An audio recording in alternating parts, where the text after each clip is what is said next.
Аз твийн худалдаа соёлын гүүр байсан Венец хот дэлхийн хамгийн эртний аялал жуулчлал соёлын төв болсон хотуудын нэг юм.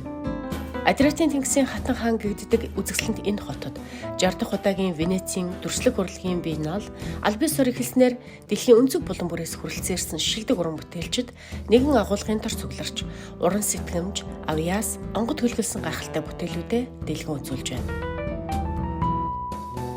Энэ удаагийн биенал харийнхан хаа сайгүй агуулгын дор зохион байгуулагдаж байгаа бөгөөд урлагийн ертөнцийн нэр хүндтэй энэхүү арга хэмжээнд нийтдээ 88 орон өөрсдийн павильоноо нээжээ.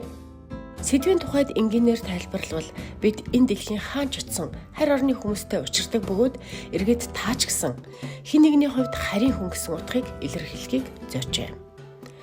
12 дугаар зуунд усан онгоцны үйлдвэрийн зориулалтад баригдсан Арсенал нэртэй нүсэр том байгууламжид биеналд оролцогчид, шүүмжлэгчид, хэвлэлийнхэн, үзэгчид гээд хүрэлцэн ирсэн хүмүүрэл олон зүйлээр ялгарх боловч урлагаар дамжуулан ухамсарын түвшинд нэгдэж байсан нь урлаг бол яс үндэс, шашин шүтлэг, хил уснаас үл хамаарах хамгийн гайхалтай соёл юм а гэдгийг батлан харуулж байлаа.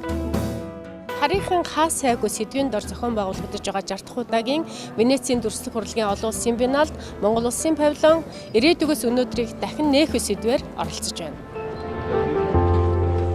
Дэлхийн дүрслэх урлагийн олимп гэгддэг Венецийн биеналд улс орнууд хамгийн шилдэг уран бүтээлчдийн илгээдэг бөгөөд дэлхийд хүлээн зөвшөөрөгдсөн урлаг судлаачид, кураторууд, улс төр бизнесийн төлөөлөл, урлагийн салбарынхан, олон улсын томоохон хэвлэл мэдээллийнхэн, дүрслэх урлагийг сонирхогч 800 гаруй мянган хүн энд цугларсан гэсэн тоо баримт байна. Тус наадамд оролцогч улс орон бүр уран бүтээлчдийн бүтээлээр дамжуулан өөрийн улс орны соёлын өвд суурилсан орчин цагийн дүрслэх урлагийн хөгжлийн чиг хандлагыг тодорхойлж дэлхийн давцанд уран бүтээлчтэй гарах боломжийг нээдэг юм а. Энэхүү биеналд манай улсын уран бүтээлчид 2015 онд Отор Ингэр, 2017 онд Хөх тэнгэрийн дор төөрөгсөд, 2019 онд Агшин зур нэртэй үзэсгэлэнгээрээ оролцож байсан. Харин 2022 онд 50 дахь удаагийн Венецийн дүрслэг урлагийн биеналаас эхлэн Монгол Улсын засгийн газрын тогтоолын хэрэгжилтийн хүрээнд уран бүтээлчид энэ наадамд соёлын яамны дэмжлэгтэйгээр оролцох боломжтой болжээ. Харийнхан хаасаагүй гэдэг энэ нэрэн дээр миний бүтээл болохоор ирээдүгөөс өнөөдрийг дахин нээх үе гэдэг тийм ээ нэртэй. Тэр нь яаж холбогдож байна гэхэлэр эх орондоо байж ээж харийн хүн шиг амьдарч байгаа тэр хандлага тэрийг өнөөдөр энэ бүтээлээр харуулах гэсэн зорилго. Өдөрт ер нь хичнээн хүмүүс таны уран бүтээлийг ингэж сонирхож үзэж байна. Сая бол ингээл харж байгаа цагт бараг нэрэл 100 хүн үзчихэж байна. Тэгэхээр өдөрт 8 цаг ажиллаад нэг 800 хүн ч юм үзчих. Тийм хандлагатай. Гэхдээ энэ нь бол нээлтийн үеэр байх л та зүгээр дараа нь бол арай цөөрөх байх л та. Уран баримлч Очир болд Буддын шашны догшин сахиус Ситипати буюу төвдөр дөрвөд давгшдны дүрслэлээс бүтээлийнхээ санааг авчээ. Гурван нүдтэй гавлын ясан амьдралын мөн хүсийг сануулж, сүнслэг ертөнцийн тухай ойлголт, түүний шилжилт, дээд ухамсар, гэгэрлийн илэрхийллийг бэлэгддэг байна. Түүний уран бүтээлийн концепт нь нийгмийн болон хүмүүний хөгжил, харилцааны өөрчлөлт, түншлэн хүн төрөлхтний ухамсарын даяарчлалын бодит төр төрхийг ажигласан судалгаан дээр тулгуурлажээ. Монголын павильоны үзэсгэлэнгийн комиссараар Монгол Улсын соёлын сайд номин, куратороор холбооны бүгд найрамдах Герман улс дахь Монгол Улсын соёлын элч Оюун Туяа, зочин куратороор холбооны бүгд найрамдах Герман улсын Kunsthalle Düsseldorf музейн захирал доктор Грегор Янз нар хамтран ажиллажээ. Бидний хувьд болохоор Очир болд уран бүтээлчтэй одоо Монгол улсаа төлөөлөн оролцож байгаа уран бүтээлчтэй 2013 оноос хойш хамтран ажиллаж байгаа. Тэгэхээр энэ уран бүтээлчийнхаа ерөнхийдөө уран бүтээлийнх нь одоо хөгжил тийм ээ бүтээлчийнх нь хувьд хэрхэн одоо хөгжсөн бэлээ. Өшөө яг концепцийн яг л ухамсарын хувьд тийм ухамсар концепт цаашаага одоо өөрийнх нь дэмжин хөгжиж байгаа энэ шат бүгдийг бид нэр одоо сүүлийн 10 гаруй жил одоо дахаж явсан ийм куратив баг байж байгаа. За нөгөө төгөр энэ удаагийн концептын бид нар бол маш их одоо Монголынхаа павильон зөвхөн нэг уран бүтээлч маань соло уран бүтээлээрээ тэгтээ яг уран баримлын инсталляц гэдэг утгаараа нөгөө төгөр сэдвийн хувьд бол мэдээж нэг талаасаа бид нар Монголынхаа өөрсдийн одоо үндэсний соёл өв те соёлоос гарахаас гадна тэгтээ орчин үеийн хэлэлгээр одоо үзэгчдэд хүрхийг одоо зорин ажилласан юм байж байгаа. Бидний хүлээлтийн хувьд бол юу вэ гэхээр энэ Арсенал дээр ирж байгаа 800 мянган хүн маань Монголын павильоныг ямар ч байсан за 100% биш юм а гэхэд нэг 50% нь өнгөрөөд гарна гэдэг тийм. Тэгээ гол нь юу вэ гэхээр Монгол гэдэг улсад орчин үеийн урлаг гэдэг маань бас маш олон талтай. Гэхдээ өөрийн гэсэн онцлог, тэгээ үндэсний онцлогоо тусгаж тавьсан. Нөгөөтэйгөр уран бүтээлчд маань маш техникийн талдаарч ирж өөрсдийн концепцээр илэрхийлээрээ чадвартай юм а гэдгийг л ердөөсөө өнлөж байр сууриа баттгахад зорилго байна да. Энэ удаагийн Биенналын Монголын павильоны ко-куратороор өргөдөн ажиллах болсон нь миний хувьд маш их нэр төрийн хэрэг юм. Би Монголд 3 удаа очиж байсан. Анх удаа очиход маш их сэтгэл хөдлөсөн. Уран баримлч Очир Болдын энэ бүтээлийг анх хараад эмээх сүрдэх мэдрэмж төрж байлаа. Эхэндээ бэлэг тэмдгийн шинжтэй сүрлэг мэдрэмжийг өгөгч цаг хугацаа өнгөрөх тусам гүн утга агуулга санаа цаана нуугдаж агуулгадж байдаг ийм л бүтээл юм.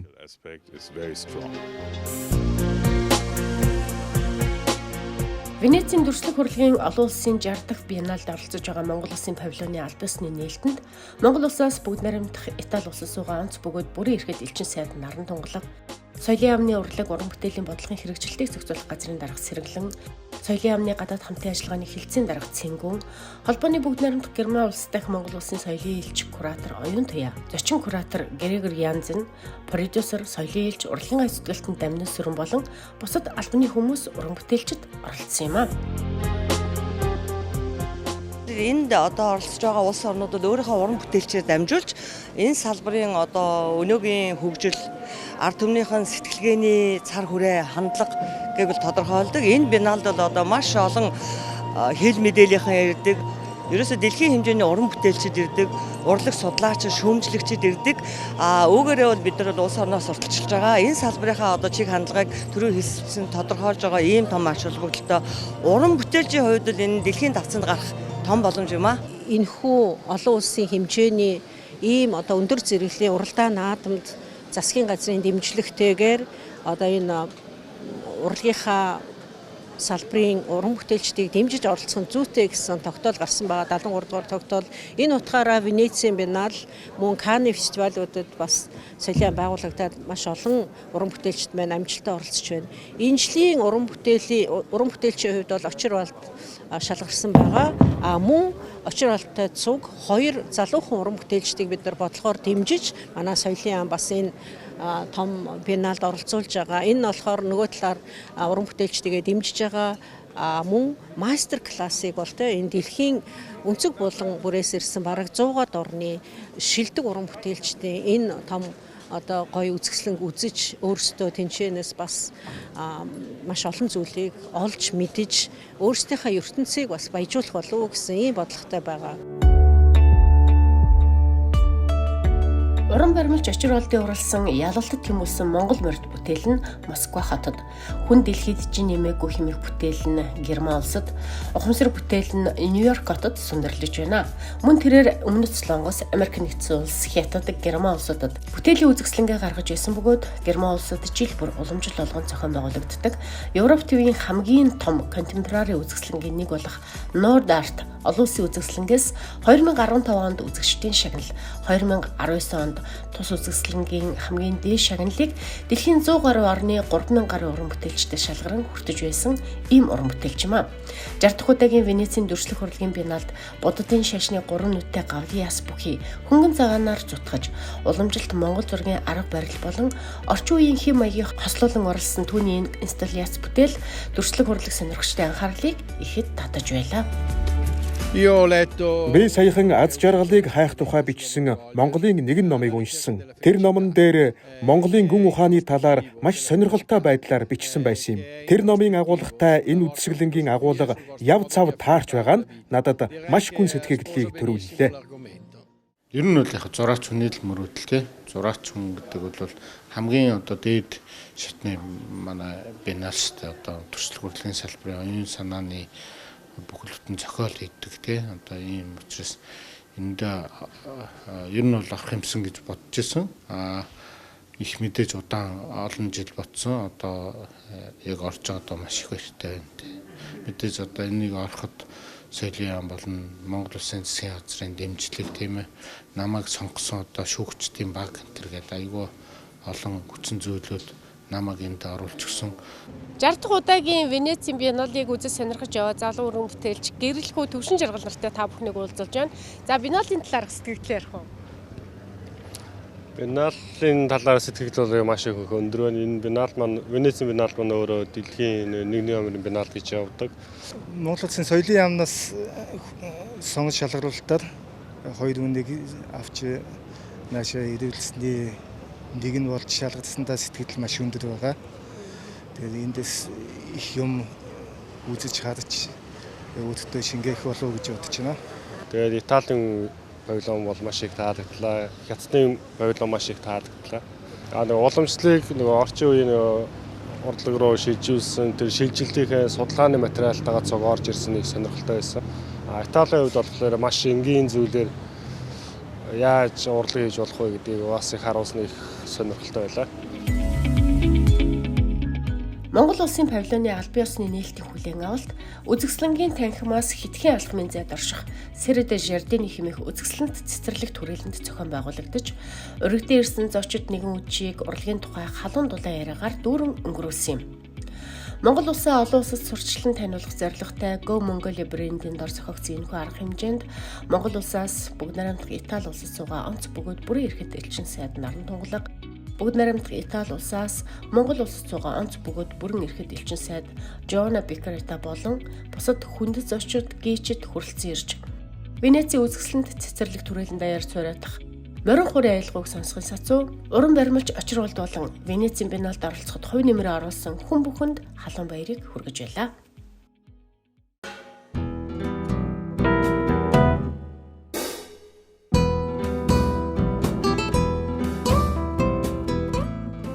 Венецийн дүрслэх урлагийн олон улсын 60 дахь удаагийн биенналыг тохиолдуулж, Монгол Улсын хөдөлмөрийн баатар ардын зураач төрийн шагналт цөлтмийн 100 насны зориулсан Монгол зургийн тусгай үзэсгэлэн Итали улсын Венец хотын Гарибальди галерейд нэгдсэн юм.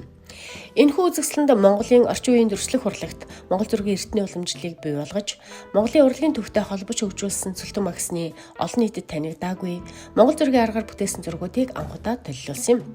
Америк нэгдсэн улсын Индиана их сургуулийн Heron урлаг дизайны сургууль Монгол зураг нийгэмлэгийн хамтран зохион байгуулж байгаа түүх ба орчин үеийн Монголын уран зураг үзэсгэлэнгийн ерөнхий куратор, урлаг судлаачаар доктор Уран Чимэг ажиллаж, хөдөлмөрийн баатар төрийн шагналт ардын зураач, урлаг судлалын доктор Зүлтэн болон зураач Баатар Зориг, Үржин хаанд Баасанжав нарын уран бүтээлийг олон түмэнд инхүү дэлгэн танилцууллаа.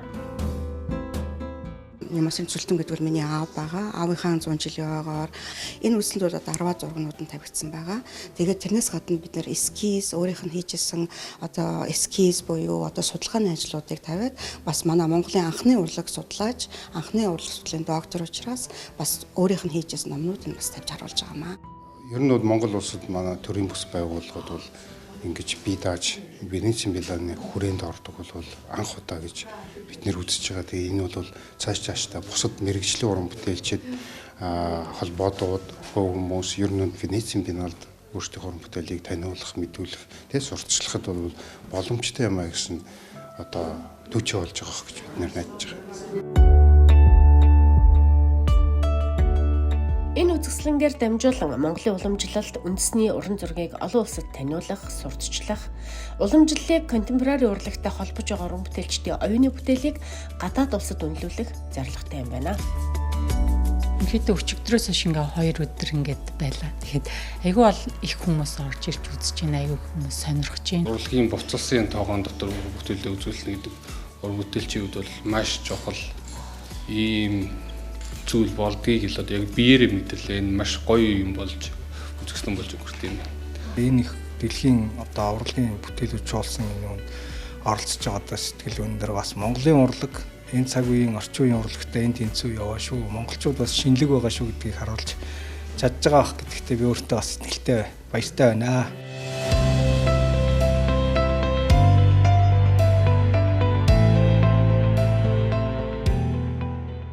Монгол Улсын засгийн газрын 2020-оос 2024 оны үйл ажиллагааны хөтөлбөрт Монгол хэл соёлыг дэлхийд дахин түгээн дэлгэрүүлэх, Монголын соёлын үеийг ихтэй сургууль эрдэмшилгээний байгууллагад түшиглэн байгуулна гэж заасны дагуу бүгд найрамдах Итали улсын үн эрдний түүхт Флоренц их сургууль болон Пармагийн их сургуульд Монголын соёлын төвийг аль биесээр нээлээ. Монгол Улсын соёлын яамны байгуулж байгаа энэ соёлын төвүүдийн нээлтийн үйл ажиллагаанд Флоренц болон Пармагийн сургуулийн удирдлагууд үг хэлсэн бол Монгол Улсын ерөнхийлөгчийн соёл шашны бодлогын зөвлөх доктор профессор Бүм Очир илтгэл тавьж эрдэмтэн багш нар Флоренц их сургуулийн Монгол болон Итали оюутнууд өргөнөөр оролцлоо. Флоренц болон Пармагийн сургуулийг түшиглэн байгуулж байгаа эдгээр соёлын төвүүд Монгол хэл, соёл, соёлын үеийг олон улсад сурталчлах, Монгол судлалыг дэмжих, Монгол, Итали хоёр орны соёлын солилцоог бэхжүүлэх үйлсэд чухал үүрэг гүйцэтгэх төдийгүй цаашид нүүдлийн соёл иргэншил Монголын соёлын агуулгатай судалгааны бүтээлүүдийг төрөлжүүлж чанарыг дэвшлүүлээд зогсохгүй Монгол судлаар мэргэших судлаачдын тоог нэмэгдүүлэх чухал ач холбогдолтой юм а. 1000 гаруй жилийн түүхтэй Пармагийн их сургууль, 700 гаруй жилийн түүхтэй Флоренцийн их сургуулиудад Монголын соёлын төв нэгдсэн маш өндөр агуулга ач холбогдолтой юм а. Яагаад гэвэл одоо Монголын соёлын төвөөр дамжуулаад зөвхөн одоо Италийн оюутнууд биш, тус сургуулиудад сурч байгаа бусад орны оюутнууд манай түүх, соёл, өв уламжлалтай танилцах бүрэн боломжтой. Энэ хоёр мундаг алдартай агуу их түүхтэй маш эртний энэ сургуулиудад ингээд соёлын төвөө нээж байна. Флоренц болон Пармагийн сургуульд энхүү Монголын соёлын салбарлсан хоёр төвийг байгуулж байгаа явдалд миний бие туйлын баяртай байна. Учир нь Флоренц их сургуульд Монгол судлалын чиглэлээр суралцдаг оюутан судлаач багш нар их байдаг юм. Манай хоёр орны түүх соёлын хувьд нийтлэг зүйл олон. Тиймээс энэ хүрээнд Монгол Италийн харилцаа хамтын ажиллагааны чиглэлээр судалгаа хийх боломж орон зай энхүү бий болж байна гэж үзэж байна. And I think there is a lot of space for that. Yes, I think that соёлын яриа хэлэлцээр нэн чухал болж байгаа энэ цаг үед энэ чиглэлээр соёлын төв байгуулах нь Монгол болон бүс нутагт байгаа бусад орнуудын талаарх олон нийтийн ойлголтыг нэмэгдүүлэхэд чухал ач холбогдолтой юм а. Өнөөдөр энэ Флоренц их сургууль болон Пармагийн их сургуулийн оюутнууд багш нарт таны тавьсан илтгэл бас их чухал сэдв байлаа. За тэгээд нөгөө Даун синдромыг Монгол гэж Английн эрдэмтэн 1800-аад оны үед нэрлснээс болоод Монгол гэдэг нэр томьёоч бас тэнэг гэдэг үгийг бас дагуулад байна. Энэ монголчуудын тунд түгээмэл гэж бүр хамгийн тодорхой чинь бол монголчууд гэ бүр бичсэн байж ах жишээтэй. За нүүдэлчдийг бол яг энэ хөслийн онлын үүднээс бол бүдүүлгүүд гэж ангилж соёл иргэншлийг бүтээж чадаагүй гэж хэлж байгаа байхгүй. Тухайн цагаас маш олон эрдэмтдийн буруу байна гэдгийг хэлжсэн харамсалтай нь энэ мэдлэг бол буруу юм байна, алдаатай юм байна гэдгийг тэр болон олж харахгүй байгаа байхгүй. Монгол гэвэл нөгөө тэнэг гэж ойлгохгүй, нүүдэлчин гэвэл бүдүүлэг гэж ойлгохгүй. Энэ одоо дэлхийн олон хүмүүст тарцсан байгаа үжил санааг юм уу алдаатай ухамсарыг бид нар залруулах юм л да. Бидэнд бас цаг зав гаргаж ярьцлага өгсөн танд баярлалаа. За баярлалаа. 60 дахь удаагийн Венецийн дүрслэх урлагийн биенал болон Монголын соёл урлагтай холбоотой үйл ажиллагааг сурвалжлахаар бүгд найрамдах Итали улсын Венец, Флоренц хотуудаас бэлтгэсэн нэвтрүүлгээ үгээр өндөрлөж байна. Газар нутгийн байршил, аялал жуулчлалаараа олон хүний анхаарлыг татаж, байгаль орчин, архитектур, түүхийн өв соёлын хувьд өвөрмөц хот болсон Венецэд дэлхийн дүрслэх урлагийн салбарынхны шилдэг уран бүтээлүүдийг нэгэнд ор нэгтгсэн энэ үзэсгэлэнгээр 11 сарын хүртэл та бүхэн зочлох боломжтой юм а. Венецийн дүрслэх урлагийн олон улсын биеналд уран бүтээлчдэд тогтмол оролцуулах нь тэдний уран бүтээлээр дамжуулан эх орноо сурчлаа зогсохгүй дэлхийн давцанд Монгол уран бүтээлчийг гаргах тэр боломжийг нээж өгдгөөрөө ач холбогдолтой юм а. Баяртай Венец.